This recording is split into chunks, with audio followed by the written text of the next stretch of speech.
The brothel is across the street. At least those women chose their prison. You didn't. This is your life as a medieval nun. The stone is always cold. Even in the summer, when sunlight cuts through the narrow windows of the chapel, the walls sweat with dampness. You can hear the bells from here, the same bells that have ruled every hour of your life since you were 8 years old. They ring for matins, for lauds, for prime, terce, sext, nun, vespers, compline. 8 times a day, they summon you to your knees.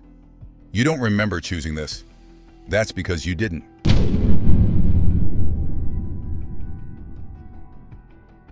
Your father needed sons. He got you instead. A third daughter in a family that could barely afford to marry off the first 2. Dowries don't grow on trees. And you, small, quiet, unremarkable, were the easiest problem to solve. The convent of St. Catherine accepted you when you were still a child. Your mother cried when they took you, not from grief, from relief. One less mouth, one less burden, one less marriage to negotiate in a world where daughters are currency and you were simply too expensive to spend. You weren't given a choice. Children don't get choices. You were told you were blessed, chosen by God. Your mother kissed your forehead and said you'd live a holy life, better than the marriages your sisters would endure. She lied. Or maybe she believed it. It doesn't matter now. The gates closed behind you. The world outside became a memory that fades a little more each year. You were 8 years old, and your life was already over. Some girls were sent because they were too ugly to marry. Others because they were too beautiful, dangerous, desirable, a political liability. Some were crippled or slow-minded, tucked away where they wouldn't embarrass the family. And some, like you, were just unwanted, excess. A daughter too many in a world with no use for you.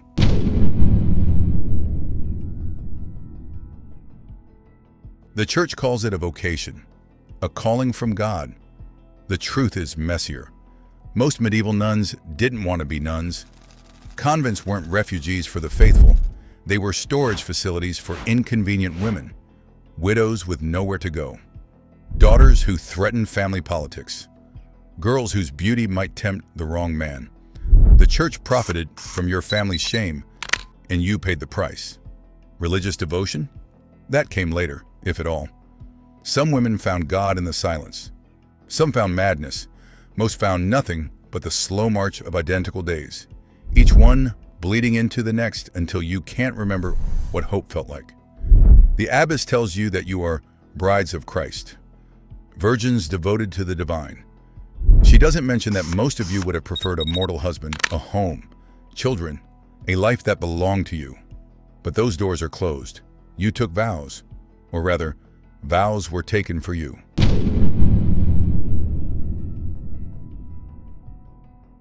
Poverty, chastity, obedience.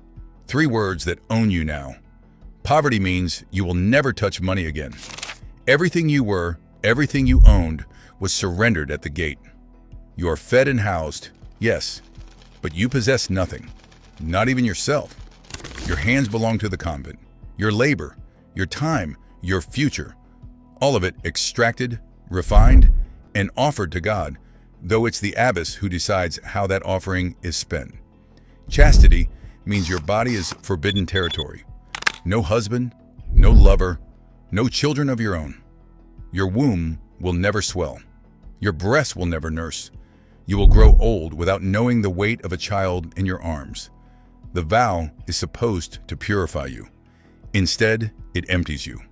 You are a vessel drained of everything that makes you human. Obedience is the cruelest. It means you have no will, no voice, no power to say no. The abbess commands, and you obey. The priest commands, and you obey. God commands, or so they say, and you obey. Your thoughts are sins. Your desires are temptations. Your very self is an obstacle to holiness that must be crushed, denied, erased. These vows are permanent. There is no divorce from God. You are here until you die.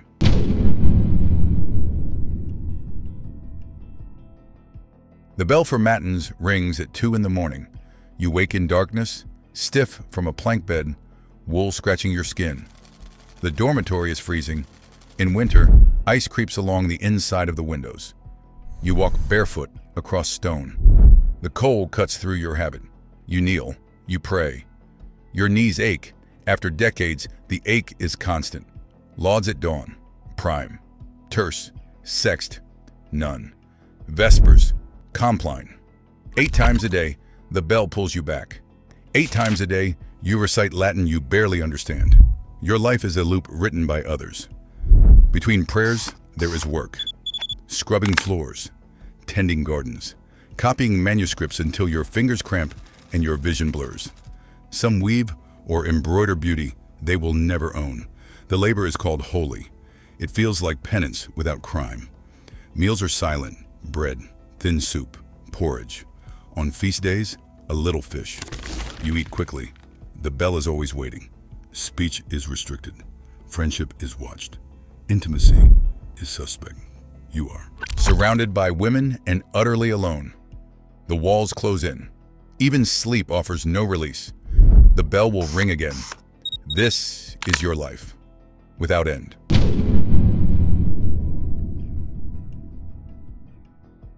Across the street, the prostitutes rise when they choose. They negotiate their prices. They keep their earnings, or most of them. They can leave, save enough coin, and they can retire. Buy a small house. Marry, even if they find a man who'll have them. You have none of that. The prostitute sells her body for money and can walk away when the transaction ends. You gave your body to God, or rather, your Father gave it, and the contract is eternal. She has autonomy, however grim. You have obedience. She faces violence, disease, contempt. But so do you. The difference is, she chose her chains. You were born into yours. The prostitute knows what she is. Society despises her, but at least the truth is spoken aloud. You are called holy, blessed, a bride of Christ. The lies are almost worse than the chains. In the eyes of the church, she is a sinner and you are a saint. But she sleeps when she's tired. She eats when she's hungry. She owns her degradation. You don't even own your prayers. This isn't to glorify her life. It's to show you the cruelty of yours. Some cages are lined with scripture. They're still cages.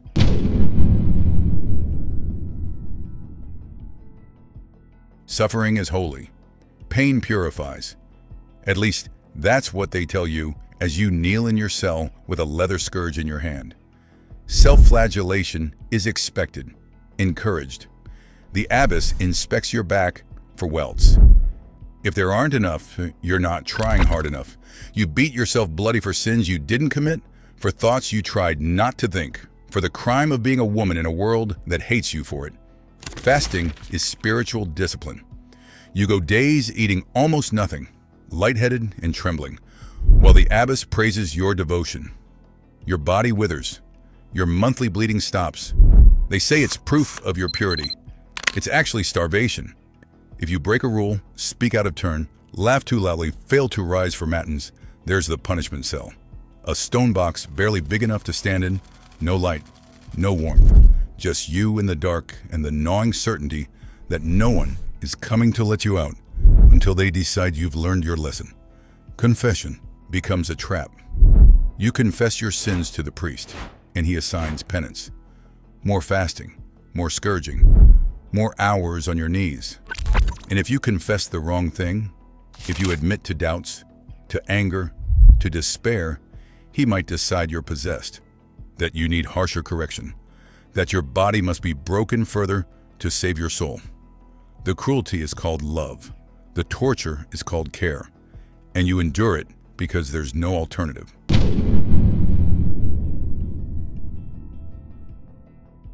The priest comes to hear confessions. He's supposed to be God's representative. Sometimes he's just a man with power and no accountability. You kneel in the confessional. He asks about your thoughts, your dreams, your body. The questions become invasive, personal, wrong. But he's a priest and you've been trained to obey. Some women resist. They're punished for pride, for disrespect, for defying God's anointed.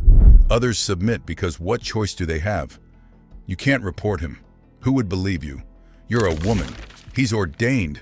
Your word means nothing. Pregnancies happen. Babies are born in secret, taken away, given to families outside the walls, or left at foundling hospitals. The convent records don't mention them. The mothers are confined, shamed, sometimes sent to harsher orders as a punishment for sin. The priests are transferred, protected. The system closes around them like a fist.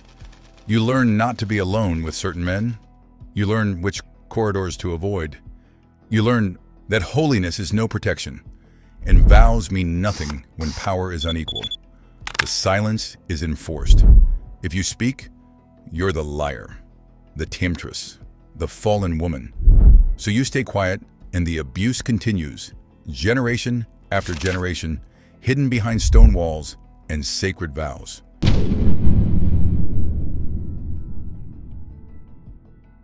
There is no future, only this. You will never marry, never hold a child, never inherit anything, not land, not money, not even remembrance. Your family moved on. You became a line in a ledger, a bed in a row, a vow without escape. Isolation doesn't arrive in a storm, it settles. Years of silence, years of obedience, years of swallowing anger because rebellion is sin. Some women break. They scream at night. They stop eating. They claw at stone. The abbess calls it possession. It's despair. You watch yourself age in dull metal and still water. Hands harden, knees ache. Youth fades without ceremony. No one marks the loss. For what? Heaven. A promise that feels distant beside the weight of these walls. God is called Father. He feels like a warden. You once had small dreams. A kind husband, a garden, children's laughter. They didn't shatter. They starved. Some believe. They speak of visions and certainty. You pray for that peace. It never comes.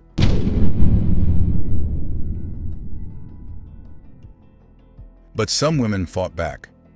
Hildegard of Bingen refused silence. An abbess in Germany, she wrote music, theology, medicine. When bishops tried to restrain her, she claimed her authority came from God himself. It was a shield they could not easily pierce. Centuries later, Juana Inés de la Cruz entered a convent to avoid marriage and turned it into a refuge for her mind. She wrote poetry and philosophy that unsettled the church. In the end, she was forced to surrender her books and her voice. But for years, she proved a body could be confined while a mind refused chains. Records whisper of others. Nuns who scaled walls at night, affairs discovered, convents dissolved for scandal. Women who chose exile or punishment rather than obedience. They survive as footnotes, but they resisted. And in resisting, they tasted something close to freedom. You are not one of them. No visions, no genius, no rebellion that will be remembered. Just a woman who wanted another life and never had it.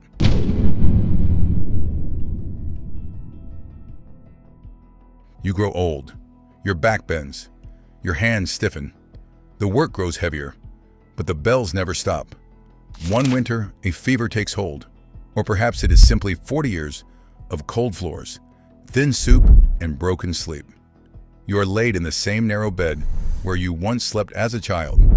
Prayers murmur around you. Last rites are spoken. You die without ever leaving these walls. They bury you in the convent yard. No stone, just a wooden cross that will rot within years. Your family does not come. They may not know. In the register, your life is reduced to a name and a date. The world continues. Your siblings' children inherit land and memory. You leave nothing. No descendants, no possessions, no story carried forward. Across the street, the brothel eventually closes. The women scatter. Their lives were harsh, but they were theirs. You were 8 when you were brought here. You were property then. You remain so now, only buried. The bells ring for vespers. Another girl kneels where you at once did. The cycle continues. This was your life as a medieval nun, chained to God, forgotten by men, and the stone is always cold.